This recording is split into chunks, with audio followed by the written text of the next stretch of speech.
Welcome to our first ever virtual Purim Pajama Party. My name is Toby, and this is my amazing wife, Natalie. Hi everyone, I hope you're ready for a fun night celebrating Purim. We are so excited that you decided to join us. I remember as a young boy dressing up as a king and looking forward to eating lots of hamantaschen, a yummy pastry filled with jelly. Typically for Purim, we all dress up in costumes, but since we're all virtual this year, why not have a virtual pajama party? We hope you're in your favorite PJs. We have a fun craft for you tonight. We'll be able to use our craft later during the telling of the Purim story. Are you excited for our craft tonight? I hope so. Let's jump right in. I would like to welcome Elizabetta and our oldest daughter, Sophia, who will be walking us through a wonderful craft. Hi, Sophia and Elizabetta. Hi. Thank you so much, Toby and Natalie. All right, as is the tradition for Purim, now we're going to have some fun. Isn't that right, Soph? Yes. And of course, that's just the number one rule for Purim, right? Virtual or not, pandemic or not, we're gonna have some fun. So this year, instead of just saying boo every time Haman's name is mentioned, we're instead going to make hamantaschen shakers! So Sophia, have you ever made hamantaschen before? No. No? Well, now you're going to know how to make the real thing. And don't worry, it's a piece of cake, or rather, a piece of hamantaschen. First, before we get into our actual craft, I just wanted to ask, why do we say boo every time Haman's name is mentioned? Sophia, do you have any ideas? Because he almost killed Mordecai and the Jewish people. Yes, that's a very good response. It is really important that we understand from the get-go that when we say boo, we're not making fun of somebody else or their name. And we are not saying this in order to be mean or impolite either. In fact, we should never do that, even to the people that don't like us, right? And you know, the Bible also never says that we are allowed to do this. Instead, we should ask God to help us follow what Yeshua says about our enemies. Sophia, do you remember what Yeshua said about our enemies? Love your enemies. Exactly. Love your enemies and pray for those who persecute you. Well, we're actually going to hear more teaching on this later in our program. But for now, are you ready to make some hamantaschen shakers? No! All right, so to get started, you will need any size of a paper plate. Really, it can be blank if you want to decorate it, and you have to decorate it beforehand. Or with balloons. Or with balloons if you don't want to decorate and are lazy like me. So you can get it already decorated or decorate it yourself. Next, you will need some small hard item that will just make a really loud noise. So here I have dry, hard beans, not the ones from a can.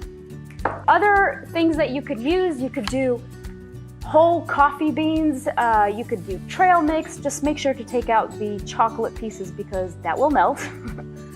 You could do nuts, rice, make sure it's uncooked, Cheerios, buttons, or even just little small bells. Get creative. Next, I would choose to go with a hot glue gun. This is really your best option for the bigger plates especially, or really for any plates. You could also use tape, but it just won't hold as well. Hot glue gun works the best. And parents, please be the one to use this hot glue gun and not your child. Lastly, coloring pencils, crayons, stickers for decorating. And that's all. Let's get started. Great. All right. For Sophia, we're actually going to use the already decorated smaller plate. And what you want to do is actually turn it face down. Yeah, and I'm going to let you do it, Sophia. So turn it face down. And what you want to do is actually kind of, just to get started, is push these, the way the plate comes up, like just push them down. Yeah, like that. Just push them down so that makes it easier to work with. And we're going to be doing some folding next. So what you're going to do is you're going to fold 3 sides, like this. Yes, exactly. We're gonna make folds, yes. And even if it breaks a little, it's okay. Just make sure we wanna like even it out. So take from the corners, go to the center, and then fold it. And the same on that side. So this one you wanna meet in this one's a little harder, this last fold, because you're gonna have to bend the actual corners a little bit. You wanna go to the center. So that way, it actually is starting to look like a hamantaschen. Okay, so we kind of want the end product like that. So now we're gonna lift this flap up. We're going to hot glue gun or tape this down if it'll hold. I'm gonna use hot glue. Bigger plate definitely needs to be hot glued, but you can try tape or you might even be successful with regular glue. I'm not so sure, that might take a while to dry. And if you want to go ahead while you're at it, fold the end here so that nothing comes out, nothing falls out. Yeah, hot glue. Yeah. Now can we... So if you happen to hot glue the bottom, like this side, just pop it and put your hand in there. Can I put my beads in? Yeah, and go ahead and fill up on your beans. I'm going to hot glue this piece. This one might need a little bit more. I hope they don't get stuck on the bottom, because... They won't get stuck because the hot glue is already dry. How can they dry so quick? Yeah. I'm trying to not put some. Is this good? I don't want to put too much. Yeah, so for the little ones, you don't want to put too many beans, because then they'll just be stuck. So I'm going to put the beans right there. Can I patch this hole up like this? But not that. Yeah, I'll help you in a second. So that should be enough. It'll make a loud noise. I could put more, but... Yeah, mine's is perfect. Mine's is perfect. All right, that's what it's gonna look like. I'm done with mine. And then we just fold it over and hot glue the ends. I'm running out here.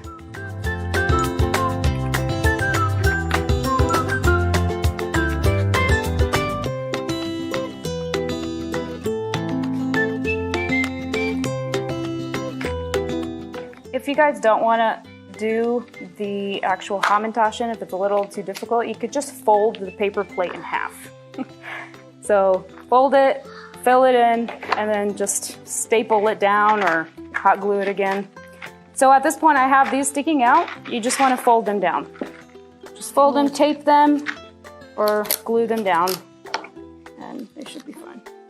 You just don't want any holes because the beans will escape. Yeah. Can you please do that? Beads are falling out from here. Do it in the corner there. I can also hot glue it for you. Whoa. Oh, that's good. The hot glue. Yeah, I got some hot glue string on you. And voila, your final product. Thank you for joining us. Happy Purim! Hey Ellie, how are you today? Do you know what holiday is coming up? Purim! Well, here in Israel, we're so excited to celebrate Purim, and it's definitely one of the best holidays of the whole year. What are some things that we get to do at Purim that everyone loves to do? Dress up! Dress up. Oh yes. What are some things that you have dressed up as? Astronaut, policeman, and soldier. And a soldier. Wow. How about girls? Have you seen girls dress up in interesting costumes? Wonder Woman, Cinderella, and Doctor. Doctors. Well, everyone dresses up, even adults, and none of it is scary. It's so much fun. What is the Hebrew word for costume?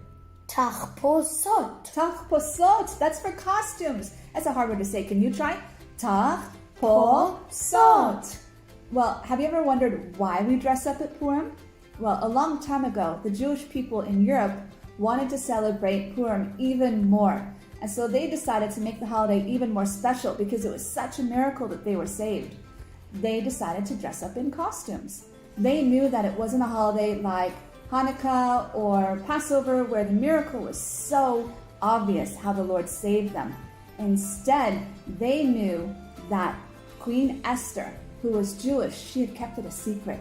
She went before the king and she had hidden the fact that she was Jewish. And because of that, she was able to save her people from death. And so we also see that the name of God was not mentioned in the book of Esther. But God was still there. He wasn't hidden. He was still there and he saved the people. So just like Queen Esther had hidden her Jewishness and the name of God was also hidden, we hide ourselves in the costume and to be able to celebrate even more. What was that word for a costume? Tachposot. Yes, tachposot. And another wonderful Purim treat is a hamantaschen. Haman what? Hamantaschen. It's a Yiddish word. Yiddish is the old Jewish language of Europe.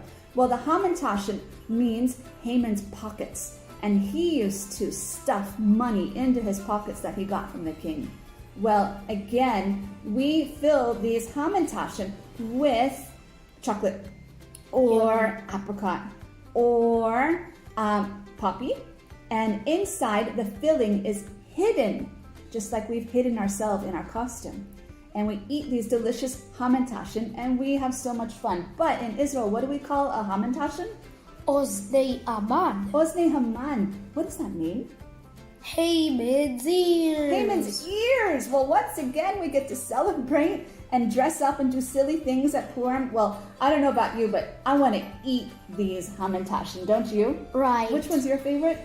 Chocolate. Of course, chocolate. Well, we just made some crafts, didn't we? We made a grogger. Grogger is another Yiddish word. And in Hebrew, what is this word? Ashan. Ashan. What does that mean? Loudness. Noise. We're supposed to make so much noise when we retell the Purim story, which we'll do next. We need to drown out the name of the bad guy, which is Haman, and make so much noise that we can't hear him in the story. And then we're supposed to say hooray when we hear the good guys. Well, we have definitely learned a lot, haven't we, about Purim. We've learned Hebrew words, we've learned Yiddish words, we've learned the tradition, and believe me, please go out and either buy or make your hamantaschen, your Oznei Haman. Well, have fun. See you soon. And enjoy Purim. What are you going to dress up as? Have fun. Bye-bye. Bye. Chag Sameach, thank you so much for joining us tonight. My name is Deirdre, and I have some little helpers here with me. This is Violet, and this is Daisy. Chag Sameach. Chag Sameach.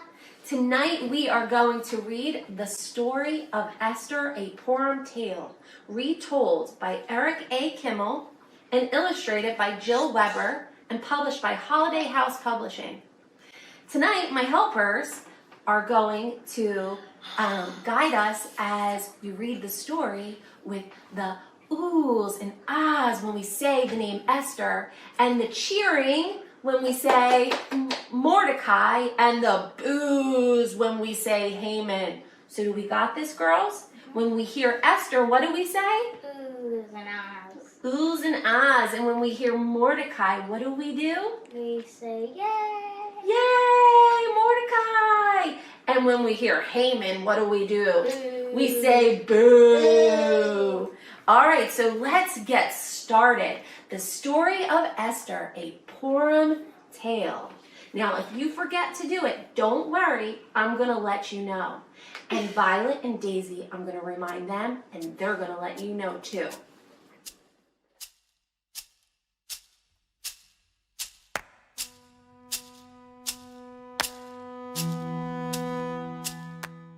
It happened in the days of Ahasuerus, king of Persia, who ruled from India to the Ethiopian highlands. One night, the king held a banquet in his palace in the capital city of Shushan. The noble lords and ladies of Persia all attended, except one. "Where is Vashti?" Ahasuerus asked. He sent a messenger with an order for the queen to come to the banquet at once. The messenger returned without her, saying, "The queen is ill. She refuses to come." "How dare she refuse the king's command?" Ahasuerus shouted. Vashti is unworthy to be queen. She will be queen no more. The king sent Vashti away in disgrace. Months passed. King Ahasuerus decided to marry again, and he summoned all the maidens in the land of Persia to the city of Shushan. One would be chosen to become his queen. Now at this time, there was a man named Mordecai living in the city of Shushan, and he was a Hebrew, descended from those carried off as captive years ago when the Babylonian king Nebuchadnezzar burned the city of Jerusalem and destroyed the holy temple. Mordecai, yay, had a niece, Hadassah. You guys can say oohs and ahs at Hadassah as well as Esther. So we go, ooh, ah. The Persians called her Esther, the morning star, for in their eyes she was as beautiful as the queen of heaven. Mordecai brought Esther to the king's palace. She did not want to go. What if the king commands me to do something against my religion? She asked her uncle. If that happens, you must refuse, Mordecai said. Yay! However, it may not come to that. The Persians do not pray to idols. King Ahasuerus has always allowed us to worship in our own way. Do your best to serve him. If he asks about your people and your religion, tell the truth. But if he does not ask, there is no need to speak of it. Above all, do not be afraid. Trust God to protect you and to help you to find favor in the king's eyes. Esther, entered the palace, and Mordecai, waited in the courtyard. He came there every day, asking those who passed through the gates about Esther and how she fared. One day, while sitting by the gate, he overheard two royal guards talking. They spoke openly, thinking that Mordecai, a Hebrew, would not know what they were saying. However, Mordecai, understood Persian. And he listened as the guards plotted to murder the king. Mordecai, revealed the plot to the king's officers. The treacherous guards were arrested. The officers thanked Mordecai for saving the king's life. Meanwhile, inside the palace, the maidens prepared themselves to meet the king. Each strove to become the most beautiful. They bathed in milk and perfumed themselves with costly scents. They dressed in exquisite gowns and put on priceless jewelry. They darkened their eyelids with kohl and reddened their lips with cinnabar. Esther, added but a touch of color to her face. Her only jewelry was a pair of gold earrings. She dressed in a simple gown of Egyptian linen, while the other maidens piled their hair into towering structures of netting and wires. Esther, combed her hair and tied it with a cord of white wool. The other maidens laughed to see her dressed so simply, but King Ahasuerus did not laugh when Esther, came before him. Esther's natural beauty outshone the others, as the full moon outshines the stars and the planets. When the king spoke to her, she answered with such wit that he thought, "She is 1 in 10,000, and I am a fool if I do not make this girl my queen." King Ahasuerus announced his choice. Esther, became his bride and took Vashti's place as queen of all Persia.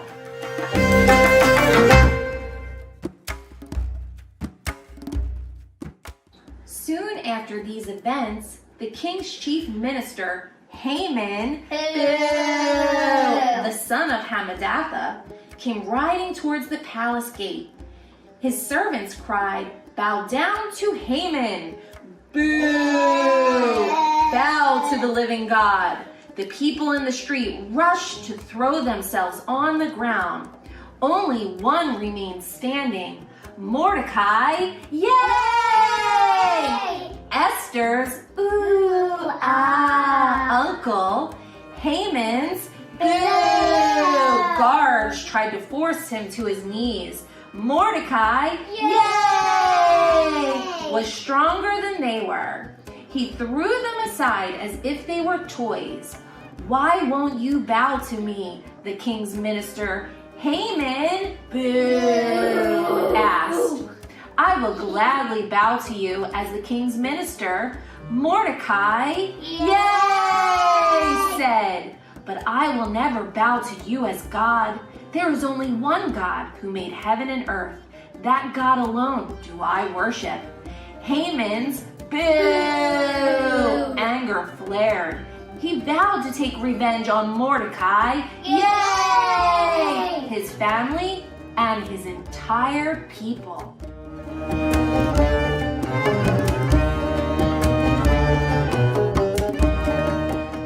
That evening, Haman,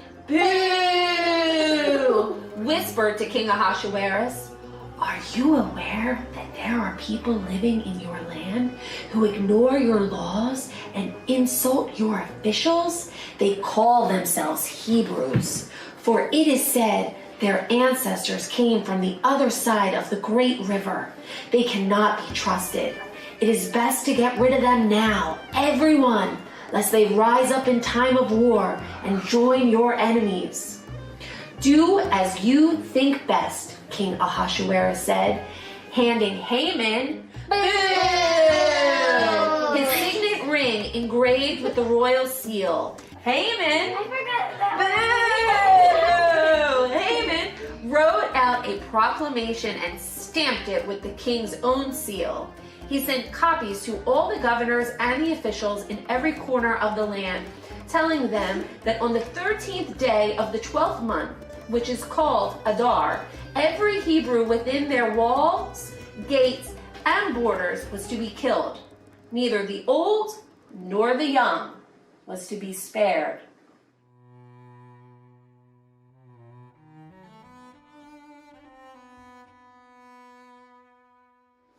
The proclamation puzzled the people of Shushan.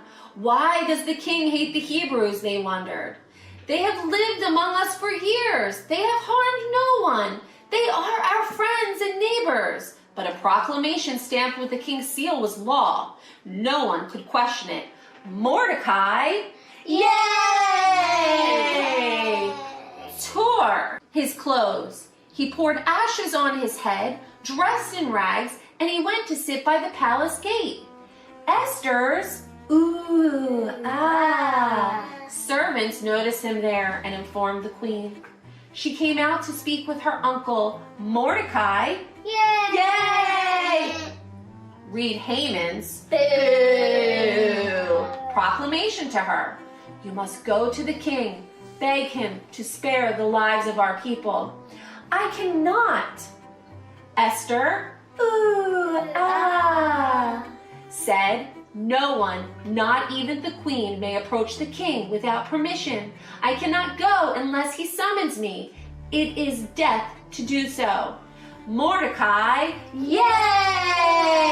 Answered, "Do you think you will be safe in your palace while your people perish? I believe that God will save us. If not through you, then surely through someone else. I will do what you ask," said Esther. "Have our people pray for me. I will go to the king, even if it means my death." Esther, dressed in her finest robes, with the royal crown on her head, she went to stand silently at the entrance to the king's throne room. The king noticed Esther standing in the doorway. He smiled and pointed his scepter toward her, inviting her to enter. Esther bowed, then touched the scepter with her fingertip. "What may I do for you, my queen?" King Ahasuerus said. "Ask, and you will receive, even if it were half my realm. I desire only your happiness." Esther replied, "I know the cares of ruling are heavy. I have arranged a feast to gladden your heart. Please come to my chamber tomorrow night. Bring your minister Haman with you." Haman's boo! Pride swelled like never before. He boasted to his wife, "The queen has invited me to a private feast with the king. Next to King Ahasuerus, I am the greatest in the land. Yet my joy turns bitter when I see that rascal Mordecai, yay! Sitting by the palace gate." "Rid yourself of him," Haman's wife urged. "Build a gallows 100 feet high. When you dine with the king tonight, ask permission to hang Mordecai." Ooh, yay! Kind of hard to say yay at that point, right? "An excellent idea," said Haman. Boo! He ordered his servants to build the gallows. He looked forward to seeing his enemy Mordecai, yay! Swinging high above the roofs of Shushan. That night, King Ahasuerus could not sleep. He summoned his scribes to read to him from the royal chronicles. The scribes read how Mordecai, that's right, yay, the Hebrew, warned the king of the guard's treachery. "This man saved my life," said King Ahasuerus. "How was he rewarded?" "No reward was ever given," the scribes answered. "This cannot be," said the king. "A man who saves the king's life must be rewarded. Send for my minister Haman." Boo! When Haman, arrived, King Ahasuerus asked him, "What should be done for the man whom the king wishes to honor?" Haman, flushed with pride, he thought the king wanted to honor him. "Your Majesty," he began, "this man must be dressed in a royal robe with a royal crown on his head. He must be mounted on the finest horse in your stables. Your most important minister should lead him through the city, crying out so all may hear, 'Behold, the man whom the king wishes to honor.'" "Excellent," King Ahasuerus exclaimed. "Do this for Mordecai, the man who sits at the palace gates. You yourself shall lead him."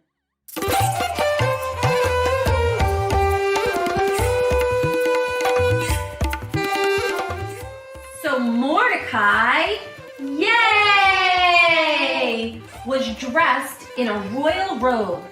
A golden crown was placed upon his head. He was mounted on a white horse from the royal stables. Haman, boo! The king's minister led him through the streets of Shushan, crying out, "Behold the man who the king wishes to honor." Haman's boo! Hatred for Mordecai, yay! And his people knew no bounds. At the same time, when the people of Shushan saw Mordecai, yay! Raised up and Haman, brought low, they began to wonder if Haman might be less powerful than he claimed. Haman, boo! Not yay, boo! And King Ahasuerus attended Esther's banquet the following night. Haman, boo! Practiced the words he meant to say. When the king was Marius, he intended to ask permission to hang Mordecai. Now we say yay! But as he started to speak, King Ahasuerus turned to Esther. My beloved queen, he began. Thank you for this fine feast. I have never enjoyed myself as I have tonight. Let me grant you a gift. Ask whatever you desire. Esther, threw herself at the king's feet. Trembling, she grasped his hand and begged, "My lord and husband, spare my life. Spare the lives of my uncle Mordecai. Yay! And my people. Do not allow our enemies to destroy us. Who threatens my beloved queen? Who would kill my loyal friend Mordecai? Yay!" King Ahasuerus shouted.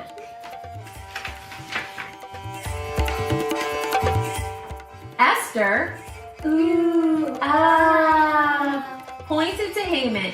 Boo! That man Haman, boo! Your minister, she thrust a copy of Haman's